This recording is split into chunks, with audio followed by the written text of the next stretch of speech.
than the Philippine Republic, the university stands as witness to the unfolding drama of this nation.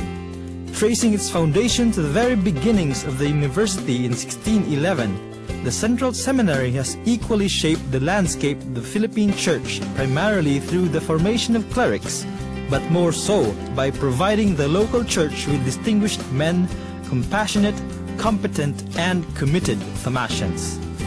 On April 28, 1611, the saga of the Central Seminary began, intertwined with the life of the university.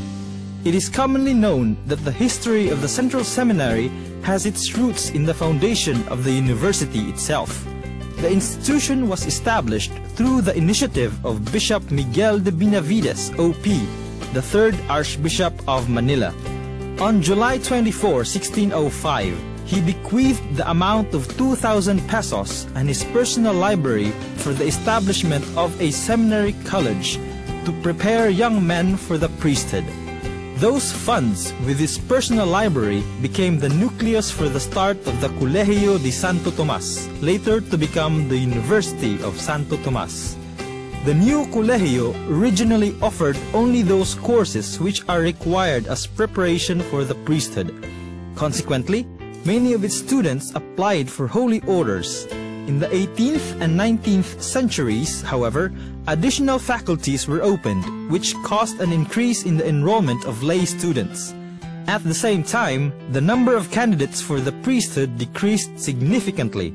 Contributing to this phenomena was the termination of the Spanish royal patronage in 1896, and the slow and painful reorganization of the Philippine Church in the first 3 decades of the present century. In 1905, Archbishop Jeremias J. Harty of Manila proposed the foundation of a grand central seminary that would welcome seminarians from the different dioceses of the Philippines. As such, the proposal was made to the Philippine bishops, and with this, a request to the then rector of the university, Father Raimundo Velasquez O.P., to open an internado that would cater to these seminarians. These plans, including the proposal of the bishops to establish a provincial seminary in 1907, appeared to have been shelved until 1926. The year 1926 was one of favor. After nearly almost 2 decades of silence, the idea of a provincial or national seminary was revived during the annual meeting of the bishops on January 18 to 20. The bishops unanimously voted for UST to become the seat of the provincial or national seminary. The Holy See would later on give its confirmation through the Sacred Congregation for Seminaries and Universities, with the decree Quod Iam Provide, erecting the Interdiocesan Seminary of the Philippines, attached to the University of Santo Tomas on November 27, 1928, by the mandate of Pope Pius XI. On December 27, 1933, the seminarians of UST Intramuros occupied their new home in Hacienda de Sulucan, now the España campus of the university. Through the years, new dioceses are being created, and with it, the growing number of seminarians being sent to the Seminario Central. With this, the building now proved to be inadequate and disproportionate to the growing demand.